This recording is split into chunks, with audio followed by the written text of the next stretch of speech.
그리고 평양에 사는 사람들, 우리가 평양에 또 살다 보면 또 정말 배급도 잘 주고, 지방은 배급 안 줄 때 그래도 좀 줍니다. 겨우 얼마간이라도 준단 말이죠. 근데 평양에 사람 피곤한 거 있죠? 이렇게 계속 행사들 동원됩니다. 예. 그래, 아리랑 축전 뭐 이런 거 하게 되면, 요즘에는 코로나 때문에 한 4년째 안 했는데, 걸핏하면 10만 명 동원된 아리랑 체조 해서 한국에 뭐 가서 문재인 대통령 정부 가서 막 이러고 했던 거 있지 않습니까? 그런 걸 하는데, 이런 걸 하나 만들려면 정말 10개월 전부터 훈련합니다. 10개월 동안.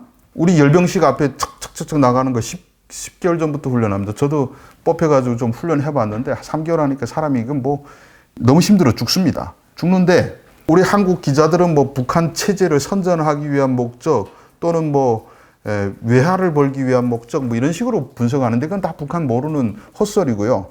저거 안 한다 해서 북한 체제가 뭐 더 위대해지는 거 있습니까? 사람 자꾸 비웃잖아요. 그 저기 들어가서 무슨 외국인들이 들어오지도 않는데 달러를 벌면 얼마나 벌겠습니까? 10만 명 들여가지고 저 할 만한 가치가 없습니다. 근데 끊임없이 하는 이유가 뭐냐? 70년대, 80년대, 90년대 계속 합니다. 그 이유를 우리가 또 알 필요가 있습니다. 평양에서 이렇게 살고 있다고 하면, 뒤에 가서 보면 이 당마크 이런 게 막 쑥 했다가 글씨가 슉 바뀌고 이렇게 왔다 갔다 하지 않습니까? 이런 거를 하는데, 제가 대학 입학하자부터 여기 동원됐네요. 석 달 훈련하는데, 여름부터 무슨 노란 이 꽃다발이라고 합니다. 빨간 꽃다발, 흰 꽃다발 이렇게 한 3개를 목에다 걸고 있습니다. 그럼 가면, 김일성 광장 가면 요 타일처럼 여러 네모난 이렇게 해가지고 여기다 숫자 있습니다. 242-52 뭐 이런 식으로 쫙 있습니다. 내한테 부여된 번호에 가서 이렇게 서 있습니다. 그러면 김일성 광장 요 주석단 요 꼭대기 요 천정에서 한 3명이 서 있어요. 그래 딱 있다가 1번 하게 되면 1번 빨간 꽃, 2번 되면 노란 꽃, 3번 같이, 4번 뭐 이렇게 뭐 이런 식으로 다 이렇게 8개 정도의 동작을 배워줍니다. 제가 있을 땐 8개. 그럼 1번 노란 거, 빨간 거, 이거를 하는데, 아니, 김일성대 학생들이 똑똑한 사람들인데, 그 8가지 동작은 뭐 1시간이면 외우지 않습니까? 그거를 3개월 동안 반복합니다. 그 김일성 광장 대리석 바닥에 그 8월의 땡볕 속에서 이것만 아침부터 들어가서 계속 이거. 나중에 보면 그게 뭐 이렇게 글씨가 팍팍 바뀌더라고요. 제가 노란 거 1번이면 딴 사람은 빨간 게 1번이겠죠. 이렇게 팍팍 바뀝니다. 이거를 3개월 훈련하더라고요. 왜 이러는지 저는 그때 몰랐죠. 미쳤나. 근데 애들도 10개월 동안 훈련하게 됩니다. 이거 왜 하냐 보니까 제가 한국 와서 제가 깨달음 얻었어요. 러시아 학자가, 갑자기 파블로프라는 학자가 뭐 개가 침을 땡땡땡땡 하면 침 뚝뚝 흘리게끔 반사적으로 훈련시키지 않습니까? 그런 훈련입니다. 그래서 요만한 어렸을 때부터 똑같이 훈련하는 걸 계속 반복하다 보면, 내가 대중하고 조금이라도 잘못된 동작을 했을 때 날아오는 비판, 이런 거에 대해 겁을 먹게 되고, 남이 앞으로 가다 하면 앞으로 가는 데서 옆으로 가는 거에 대해서 갈 생각을 못 합니다. 그러니까 평양 사람들을 개로 훈련시키는 과정이에요. 이게 본질입니다. 그러다 보면 계속 하는 거예요. 돈 되고 말든. 그냥 앞으로 가.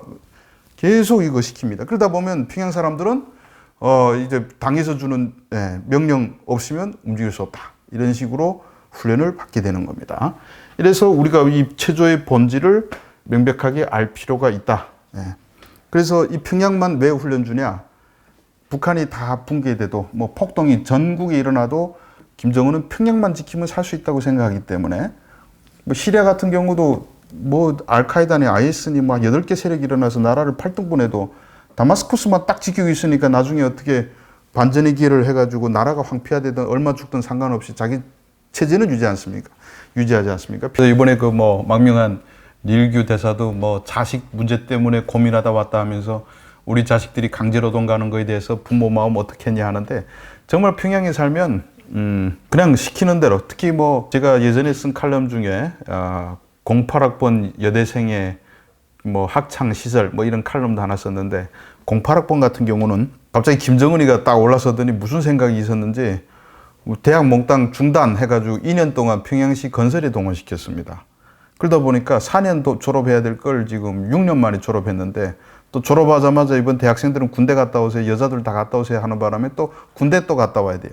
그래서 결국 10년 만에 대학을 졸업했던 그 얘기가 쭉 있는데, 저도 제가 입학했을 때 학제가 4년이었는데 계속 여기 불러다니고 저기 불러다니고 각종 동원과 뭐 이런 것들 다 다니다 보니까 학제가 점점 길어지던 6년 만에 졸업했습니다. 제가 대학 다니던 시절은 평양에서 고난의 행군 시절 돼가지고 배고파 죽겠는데 6년 만에 졸업증 주니까 정말 저도 진짜 그 겨우 버티면서 살아왔는데, 예, 그런 식으로 평양이 굴러가고 있고, 지금 평양시 1만 세대 공사도 진행하는데 이런 같은 각도로 보시면 됩니다.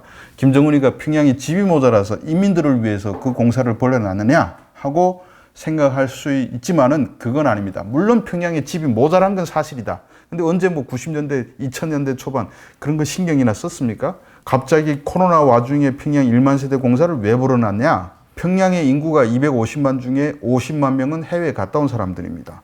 노동자들, 러시아 벌목 노동자들 다 평양부터 출생 보고 뽑으니까 보냈다가 오고, 그다음 무역 일꾼들 다 평양 사람들이 왔다 갔다 하다 보니까 한 50만 명 정도는 외국을 경험해가지고 눈이 뜬 사람들이에요. 그런데 코로나 때문에 외국에 못 나가지 않습니까?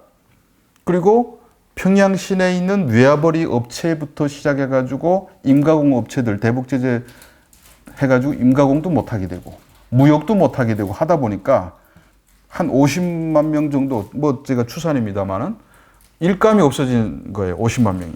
예, 당장 할 일이 없어진 거예요. 근데 이 사람 가만 놔두면, 사람이 원래 가만 놔두면 또 술 먹고 뭐 체제에 대한 불만 터뜨리고 뭐 이럴 수밖에 없지 않습니까? 그러니까 뭔가 일감이 필요한 거예요. 우리도 군대 나가면 비 오는 날에도 삽 들고 나가서 도랑 팠다가 엎었다 다시 하지 않습니까? 가만 놔두면 뭔가 사고가 생겨요. 그럼 가만히 생각해, 김정은이 찾은 사고는 뭐 이건 3대째 내려오면서 이런 건 잘하고 있으니까 삽질. 그래서 저 아까 위치도 좋지 않은 벌판에 나가서 이제부터 이 건설을 진행하시오 하게 되면 그다음 또 성마다 딱딱딱딱 분양이 되죠. 나가서 삽질시킵니다. 그러면 사람이 딴 생각 못 해요. 아침 9시부터 시작해가지고 밤 9시까지 막 삽질하다 들어오면 아 힘들어 해가지고 쓰러진단 말이죠. 그리고 또 한 달 뒤에 가면 저쪽에 뭐 무역성 아파트는 10층까지 올라갔는데 우리는 왜 7층밖에 뭐 올라가냐고 막 사람이 사상투쟁해하고 막 조이면 그 다음에 또 10층, 9층, 8층 이거밖에 안 보여요. 그러니까 언제 술 마시고 풀어져가지고 이 김정은이 언제가 이런 생각을 할 새가 없습니다. 그래서 김정은이는 계속 이것들을 이제 가만 놀리면 안 되니까 뺑뺑이 돌려야 되는데 뭐 시키냐? 제일 좋은 게 삽질시키는 거예요. 벌판 나가서. 그래서 지금 삽질하는 과정이다. 예, 라고 보시면 됩니다. 갑자기 또 작년에도 뜬금없이 갑자기 한반도 운하를 하겠대요. 아, 저건 또 온 국민을 또 삽질시키려고 하는구나. 운하 해봐야 그게 500톤급 배도 못 다닙니다. 진짜 물류에 하나도 소용없어요. 근데 왜 운하 파냐? 그 피라미드 시대처럼 또 가서 삽질시키는, 딴 생각 못하게. 그게 김정은이가 지금 나라를 운영하는 방식이다. 그래서 저래 터져야 되는데 왜 이렇게 안 터지는지 모르겠어요.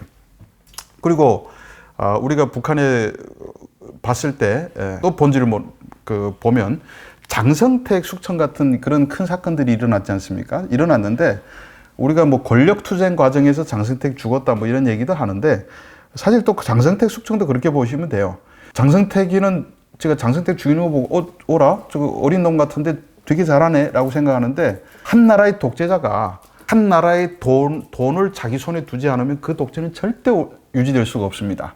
독재자의 첫 번째, 나라의 돈은 다 내 손에 쥐고 있어야 돼요. 근데 장성택은 당시 북한 돈의 50% 이상을 틀어지고 있습니다. 그러니까 김정은이가 마식령 스키장 만들고 싶은데 하면 장성택 눈치 보면 장성택이 해보세요 하고 또 주고 이렇게 했다는 거예요. 장성택이 너무 이 정치의 통치술에 몰랐던 것이고 자기를 설마 죽일까 했는데 김정은이가 단호하게 죽여버리고 돈 다 가져왔어요.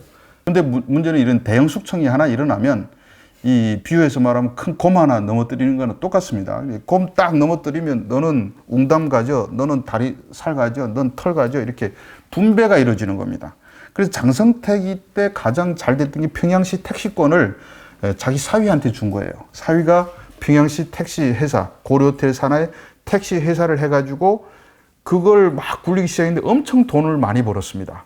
진짜 황금알을 낳는 거위였던 거죠. 그런데 장성택을 탁 죽이고 나서 너는 뭘 가져 막 나눠주는데 그 장성택 죽은 다음에 그 택시 사건 어디 가나 제가 보니까 이설주 집안에 가더라는 거죠. 예, 이설준애가 또 가졌습니다.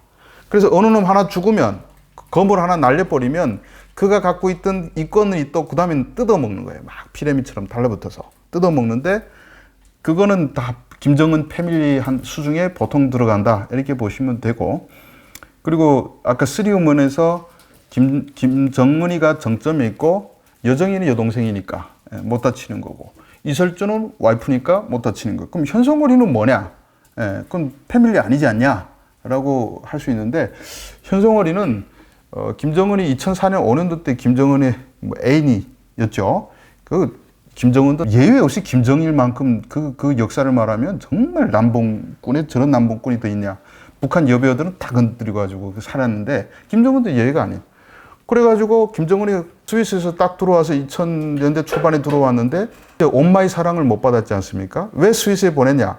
선진 과학기술 접하라고요? 아니에요. 김정은이가 쟤들 형제를 보낸 것은 사생아들이 아니니까 첩의 자식들. 그러니까 북한에 학교 다닐 나야 되니까 어디 갖다 놔도 소문이 퍼질 거 아니에요. 그러니까 숨긴 거죠. 스위스 갔다가 다 감춰버린 거죠. 김정남이도 감춰놓고 사생아들은 다 감춰놨어요.